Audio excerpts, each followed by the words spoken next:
ये वास्तव में अतीव सराहनीय इसलिए है क्योंकि बहुत ही स्वल्प काल में ही इन विद्यार्थियों ने अपने आप को पारंगत किया है। अनुष्टुप छंद भगवत गीता के उच्चारण में बहुत ही शुद्धि का और एक रस का जो इन्होंने आस्वादन लिया है पाठ करते समय, वही उस पाठ की विशेषता है। क्योंकि भगवत गीता जो है ना, उसके विषय में यही कहा जाता है, गीता सुगीता कर्तव्य है। सा गीता या सुगीता अस्ति सा कर्तव्या अस्ति। या तो यूं समझ लो कि जो गीता है वही वास्तव में सुगीता है, जो गाई गई है। तो जो ये गाई गई यही अच्छे से गाई गई है, यही ठीक है, यही हमारे लिए उचित है, इसलिए यह कर्तव्य है। तो इसे जीवन में अपने कर्तव्य में हमें उतारना चाहिए। दूसरा इसका अभिप्राय है कि गीता जो है यही सुगीता है, इसे गाओ, इसे ठीक से गाओ, इसे अपनी वाणी में प्रथम ले आओ। ये यहाँ चरणबद्ध गीता के अध्यापन, अध्ययन और भी अपने जीवन में उतारने का भी एक चरणबद्ध तरीका बताया जा रहा है। गीता को पहले सुगीता अर्थात अपने कंठ में धारण किया जाए। कंठ में धारण करने से वे मात्राएं और वे शब्द आपको अपना बोध कराना प्रारंभ करते हैं। कंठ में धारण जब ज्ञान के रूप में, अक्षर ब्रह्म के रूप में वह हो जाए, उसके पश्चात वह आपके कर्म में आ जानी अनिवार्य है। बस यही भारत भूमि में जन्म लेने का हमारा जो ध्येय है वह सिद्ध हो जाएगा। एक बार पूज्यपाद गुरुदेव ब्रह्मर्षि विश्वात्मा बावरा जी महाराज से किसी संत ने यह प्रश्न पूछा, महाराज आप अपने आश्रम में प्रतिदिन गीता का अध्ययन अध्यापन करवाते हो, लेकिन ये अध्ययन अगर हम वास्तविक स्वरूप में यूं देखना चाहें कि जैसे कृष्ण गीता को जी करके गए, तो उस गीता को जीवन में जीने वाला कौन मिलेगा? तो गुरुदेव ने ये कहा कि मैं सत्य वाणी से कहता हूं कि मेरे जीवन में भगवत गीता को मैं जी रहा हूं। और ये हमने उनके साथ रह करके ऐसा अनुभव भी किया। परंतु फिर भी गीता के 18 अध्यायों के संपूर्ण श्लोकों का जब चिंतन मनन करें, एक एक श्लोक ऐसा लगता है मानो गहरे सागर में यही उतार देगा और यही हमें भव सागर से पार निकाल देगा। एक एक श्लोक को अगर पकड़ लिया जाए तो प्रत्येक श्लोक ऐसा लगता है कि बस इसी से पार लग जाएंगे। फिर अगला अध्याय आ जाता है, फिर कोई और एक ऐसा श्लोक मिल जाता है, लगता नहीं नहीं इसको पकड़ लो, ये तो इस यात्रा को ही पार लगा देगा। तो ये सारे ही सारे श्लोक अपने आप में गूढ़ अर्थों को समेटे हुए कोई ऐसा व्यक्ति होना चाहिए, कोई ऐसा चरित्र होना चाहिए, कोई एक ऐसा पात्र तो होना चाहिए जिसने भगवान श्री कृष्ण की इस मधुर रस से भरी हुई, इस प्रेम रस से भरी हुई, इस अपनत्व से भरी हुई। अपनत्व मैं क्यों कहती हूँ? क्योंकि जब अर्जुन 18 प्रकार के विभिन्न ज्ञान के मार्गों का आस्वादन कर चुका, उसके बाद भी उसके चेहरे पर संशय जो था वो समाप्त नहीं होता था। उसके चेहरे से संशय गया नहीं। भक्ति योग, ज्ञान योग, ज्ञान कर्म संन्यास योग, अपना पहले विषाद योग भी उसी में, सांख्य योग पर तो शास्त्र हमारे खंडदर्शन का एक सांख्य योग है, भगवान ने दूसरे अध्याय में आते ही परोस दिया। लेकिन अर्जुन का उससे लाभ उतना हुआ नहीं। 18वें अध्याय में भगवान ने जब ये शब्द कहे, मन मना भव मद भक्तो मध्याजी माम नमस्कुरु, तो अपना मन मुझ में ही लगा दे, कुछ नहीं तेरी समझ में आता, आखिर ऐसा क्यों कहना पड़ा। और अर्जुन ने भी कह दिया, शिष्यस्ते हम शादी माम त्वाम प्रपन्नम, अब मैं आपके शिष्यत्व ग्रहण करता हूँ, कुछ समझ में नहीं आता। ये ज्ञान की बातें मनुष्य के जीवन में जब विकट परिस्थिति आती है तो उस समय ज्ञान हमारा साथ छोड़ने की चेष्टा करने लगता है, उस समय पर भगवान का वह अपनापन, भगवान का वह प्रेम, अहम त्वा सर्व पापेभ्यो मोक्षयिष्यामि मा शुचः, अब तू शोक मत कर, मैं तुझे सारे दुख से, कष्ट से, शोक से मैं तुम्हें पार निकालूंगा, ऐसा कोई चाहिए। भगवत गीता का जब हम पाठ पठन करें, अध्ययन करें, तो कोई ऐसा व्यक्ति हमें चाहिए होता है कि जो उस भगवत गीता को हमारे लिए इतना सुगम सरल बनाकर हमारे सामने उसको प्रस्तुत कर दे कि उसके जीवन के साथ हम ऐसे जीते चले जाएं जैसे गंगा के अंदर गिरा हुआ एक जो पत्ता है, गंगा के अंदर एक पत्र गिर जाए, पत्ता गिर जाए, कोई पेड़ का, वृक्ष की कोई डाली लता कुछ गिर जाए, तो वो इतनी सहजता के साथ चली आगे बढ़ती चली जाती है। कहाँ से शुरू होती है? हमारी अस्थियां भी, हमारा अंतिम जीवन की यात्रा भी आशा करती है गंगा की उन लहरों के साथ मिलकर के। हमें तो केवल गंगा की लहरों पर आरूढ़ हो जाना है, उस पर बैठ जाना है, शेष कार्य उसका है, वही ले जाए। ऐसा कोई भगवत गीता को जीने वाला कोई महापुरुष हो, कोई तो चरित्र ऐसा होना चाहिए जो पूर्ण रूप से भगवत गीता का अपने जीवन में अनुसरण करता हो और उसकी श्वास श्वास जो है वो भगवत गीता में हो चुकी हो। तो आज आते हुए मैं ऐसे विचार कर रही थी, मैं कहा ऐसा कौन हो सकता है जो भगवत गीता गीतामय हो चुका हो। तो सत्य बताती हूँ, मुझे एक ही ऐसा चरित्र प्राप्त हुआ और उस चरित्र का सर्वप्रथम स्मरण आया और उसका स्मरण होते ही विश्वास भी हो गया और ऐसा लग रहा है कि उसके बाद फिर उस दूसरे की खोज करने की आवश्यकता नहीं है। और उस पात्र का, उस चरित्र का नाम आपको अवश्य बताना चाहूंगी और अगर आप सहमत होंगे तो जरूर एक बार अपना सिर हिला देना। वो पात्र है देवाधिदेव महादेव शिव शंकर। भगवान श्री कृष्ण ने जब जन्म लिया तो उनका दर्शन करने के लिए अवघड़ बन करके वे पधारे। श्री राम का जब अवध में जन्म हुआ तो मदारी बनकर के शिव वहां उनका दर्शन करने पधारे। ऐसा हमें ग्रंथों में आदि आदि ये सुनने को, लोक लीलाओं में, लोक गीतों में सुनने को मिलता है। वह शिव जो है वो अपने चित्त के अंदर केवल 2 ही अक्षर धारण करता है और वे दोनों अक्षर रंकार और मकार बीज हैं, ये हम सब जानते हैं। परंतु राम का जप करने वाला वह पात्र अपने जीवन में जी किस चीज को रहा है, तो मेरा ऐसा विचार है कि वे भगवत गीता को जी रहे हैं, इसीलिए महादेव कहलाते हैं। सारी सृष्टि एक तरफ और भगवान शिव का चरित्र एक तरफ। तो शिव ने विष को धारण कर लिया, किस आधार पर कर लिया? जब भगवान की वाणी है या स्वयं पद्मनाभस्य मुख पद्मात् विनिसृता, ये हम कह तो देते हैं लेकिन विश्वास कौन करे?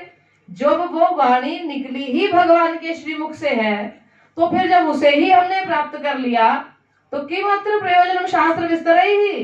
वेद व्यास जी ने इतने शास्त्र लिखे लेकिन सब शास्त्रों का सार इसी श्लोक में भर दिया। अरे भाई, इतना लिखने का अब क्या लाभ है? बस भगवत गीता को ही आप इसी को धारण कर ले, किमत्र शास्त्र विस्तरैः ही।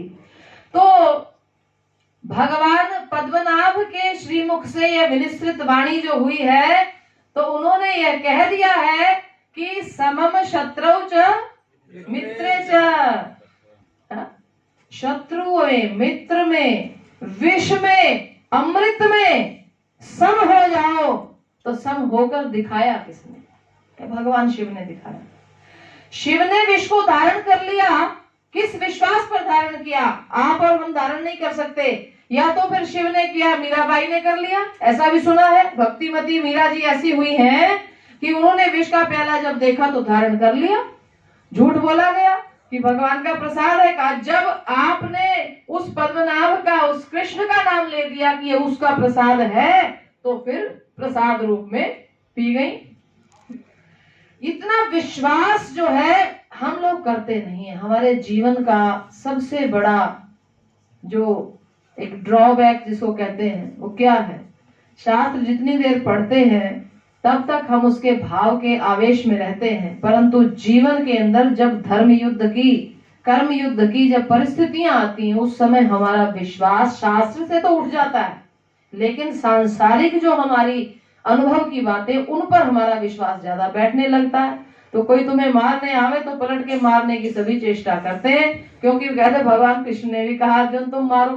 धर्म की बात की, वो धर्म की रक्षा के लिए भगवान शस्त्र उठाने की बात करते हैं। हम धर्म पूर्वक उठाएं या अधर्म पूर्वक उठाएं, तो यहाँ पर हमें हमारा गीता का बोध जो है वह जीवन में काम आता है। और ऐसे ही भगवान शिव जो भगवत गीता को जी रहे हैं, तो शिव से हमें फिर प्राप्त क्या हुआ?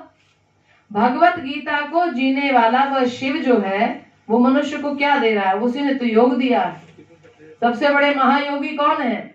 योगी, साधक, समाधिस्थ रहने वाले ये भगवान शिव हैं। तो आज की दोनों प्रस्तुतियां जो हैं, चाहे वह वेद पाठ है, योग का अभ्यास है, बहुत थोड़े काल के अंदर बहुत सरल और बड़े साधारण जो आसन है ना, आसनों की एक वो क्लासिफिकेशन हम करते हैं, तो उसमें कहते हैं थोड़े वो सरल आसन है, कुछ क्लिष्ट आसन है।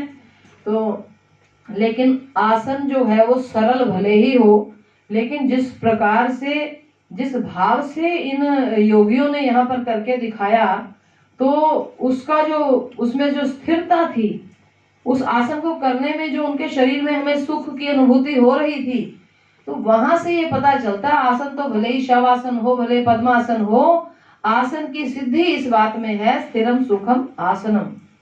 और आसन हमारे जीवन के अंदर हमें ऐसी स्थिरता को प्रदान करने वाला होता है जो नित्य निरंतर का अभ्यासी हो। ये अभ्यास अभी तो युवावस्था का अभ्यास था, परंतु ये जिन बच्चियों ने अभ्यास किया, मैं उनसे ये कहना चाहूंगी कि योग के अभ्यास को जीवन के किसी भी मोड़ पर छोड़ना नहीं। हमने योग अपने जीवन में 5-6 वर्ष की आयु में सीखना प्रारंभ कर दिया था, और योग की गुरु जो थी हमारी, वे हमारी माँ थी जिसने हमें जन्म दिया। वो स्वयं भी योगाभ्यासी थी और हमें योग अपने साथ करवाती थी। तब से प्रारंभ किया हुआ योग का अभ्यास हमने आज तक छोड़ा नहीं है। और हम सब लोगों से यही कहना चाहते हैं, जो योग है यही निरोग रहने की कुंजी है। बड़ी से बड़ी बीमारी, जो पीएचडी मैंने करी तो उसमें हमारा विषय था कि आपराधिक मनोविज्ञान को, आपराधिक वृत्तियों को योग के माध्यम से परिवर्तित करके दिखाना। एक्सपेरिमेंटल स्टडी थी। चंडीगढ़ की बुड़ैल जेल में जाकर के हमने 2.5 वर्ष तक काम किया। और अडोलेसेंट जिसको बोलते हैं, 18 वर्ष 16 वर्ष से लेकर के और 20-22 वर्ष की अवस्था के जो कैदी वहां पर थे, जो कुछ न कुछ अपराध कर चुके थे, ऐसा उनके मध्य में हमने वो समय बिताया। तो सर्वप्रथम जाते ही हमने आसन नहीं सिखाए, प्राणायाम नहीं सिखाया, योग की बात नहीं करी। हमने महर्षि पतंजलि के आप्त वाक्यम प्रमाणम, शास्त्र की जो बात है उसको प्रमाण मानते हुए हमने ये सोच लिया कि जब तक यम और नियम के प्रति इनमें श्रद्धा नहीं जागेगी, तब तक इनसे आसन करवाना महज एक व्यायाम हो जाएगा। तो हमने वहां 80 लड़कों का वो वहां ग्रुप मिला, लड़कियां, महिलाएं नहीं थी, तो हमारे लिए तो सुखद बात थी, चलो महिलाएं अपराधी नहीं है तो अच्छी बात है। तो वहां 80 लड़कों को हमने यम और नियम की प्रतिष्ठा में उनके साथ कम से कम 3-4 महीने जो है वो उस वार्तालाप में लगे। और उसके पश्चात फिर हमने षटकर्म को प्रारंभ करवाया। और आप ये बात विश्वास करके मानिए, यम और नियम की जब तक हम उनसे चर्चा करते रहे, तो संशय बुद्धि के साथ उन्होंने हमारी कुछ बातों को स्वीकार किया, कुछ में प्रश्न खड़े करे और कुछ और सब चलता रहा। परंतु जिस दिन हमने परमिशन लेकर के षटक्रिया कराना प्रारंभ किया, जो ही उन लोगों ने कुंजल किया, उनके जीवन में महत परिवर्तन आया। जैसे ही जलधौती प्रक्रिया प्रारंभ हुई और नेति प्रारंभ हुई, घृत नेति, जल नेति और सूत्र नेति, ये सारी प्रक्रियाएं जो हैं बड़े विस्तार 3-3, 4-4 घंटे प्रतिदिन मैंने उत्तर प्रदेश समय लगाया वहां पर। षट क्रिया करने के पश्चात जो जेलर थे जेल के, वो मेरे से एक दिन कहने लगे कि आपने इनको ये जो सिखाया है, क्या ये आप हमें भी सिखा सकते हो? हमारे जितने कर्मचारी वर्ग हैं वे इस बात से प्रभावित हैं कि इन लड़कों को लाठियां मार करके और जूते की ठोकर से इनको लगा करके 10-10 बजे तक ये औंधे मुंह पड़े रहते, जागते नहीं थे सो करके। आपने इनको ऐसा क्या सिखा दिया कि ये सवेरे 4 बजे सब उठने लग गए हैं और पानी मांगते हैं, नमक की व्यवस्था करते हैं और ये सब जो है अपना वमन आदि क्रियाओं से जो ही शुद्धि क्रिया शरीर में हुई, क्यों फिर उनकी यम और नियम के प्रति। तो अब हमारी योग की जो प्रक्रिया थी, यम नियम आसन प्राणायाम है, तो आसन से पहले हमने षटकर्म को रखा, शुद्धि को, तो यम नियम फिर षटकर्म फिर आना तो आसन था, लेकिन आश्चर्य ये हुआ कि फिर उनकी दोबारा से डिमांड हुई कि अब फिर से यम की बात करो। जब तक शरीर शुद्धि नहीं हुई तब तक मन भी शुद्ध होने के लिए तैयार नहीं हुआ, शरीर शोधन होने की। इसलिए हमारे ऋषि महर्षियों के द्वारा दिया हुआ ये ऐसा अमृत तुल्य ज्ञान है। भारत भूमि पर जन्म हो, पतंजलि का दिया हुआ अष्टांग योग का अमृत हमारे पास हो, भगवान श्री कृष्ण की गाई हुई भगवत गीता जो जीवन की प्रत्येक परिस्थिति से बाह पकड़ के बाहर निकालने वाली हो, मद प्रसादात अच्युत, अपना प्रसाद दे रहे हैं अर्जुन को कि तू मेरे प्रसाद से अब प्रसन्न हो जा, प्रसादे सर्व दुखा नाम हानि रसो बजायते। तो भगवान का प्रसाद समझ करके जीवन के मनोवैज्ञानिक परिस्थितियों से जूझने के लिए हमारे पास भगवत गीता है। शारीरिक, मानसिक और हमारी इंटेलेक्चुअल सारी फैकल्टीज को डेवलप करने के लिए हमारे पास योग है। फिर भारत में रोग का काम कहां से आया? भारत जब जब विदेश की, पश्चिम की पूंछ पकड़ेगा तब तक वह रोगी होगा। भारत जो है वह विश्व गुरु है। भारत वो है जो दूसरों को योग सिखाता है, निरोग रहने के ढंग सिखाता है। भारत वो है जिसके यहाँ मनोरोग को तो जाना ही नहीं जाता था। डिप्रेशन क्या हमें पता ही नहीं था। हमारे यहाँ तो अगर डिप्रेशन नाम की बीमारी थी भी तो उसका नाम विषाद योग था। हमने विषाद को भी योग बना दिया। जब जब हम दुखी होते हैं, जब जब हमारे जीवन के अंदर निराशा की स्थिति पैदा होती है, हम अपनी निराशा के वक्त कहते हैं हे राम तेरा आश्रय है, हरे कृष्णा हरि शरणम। हम अपनी निराशा को भगवान के चरणों में समर्पित करके और फिर से प्रसन्न हो जाया करते हैं। हमारे यहाँ तो निराशा रुकती ही नहीं है। इसलिए इस भारत भूमि पर इतना ये हरियाणा सरकार के द्वारा जो बहुत महत्वपूर्ण एक कार्य यहाँ पर प्रारंभ किया गया है और हमारे प्रोफेसर डॉक्टर श्रेयांश द्विवेदी जी, इनके बड़े ही जिसको कहते हैं ना भागीरथ प्रयास कहे जाएंगे कि हरियाणा में संस्कृत विश्वविद्यालय के लिए काफी वर्षों से लगे रहे और प्रशासन ने इस कार्य को स्वीकृत किया। हरियाणा की इस भूमि पर आज इन बालकों को देखा तो मन कितना प्रसन्न हो रहा है। अभी ऐसे लग रहा है कि अभी एक विश्वविद्यालय नहीं, छोटा सा गुरुकुल चला है जैसा, क्योंकि प्रारंभ है ना, तो लगभग 250 विद्यार्थी पहले ही प्रारंभ में ही मिले हैं, तो मानो एक गुरुकुल प्रारंभ हो गया और ज्यादा जो है यहाँ विद्यार्थियों को लाभ होगा और हम अपने भारतीय मूल सिद्धांतों को भूलेंगे नहीं।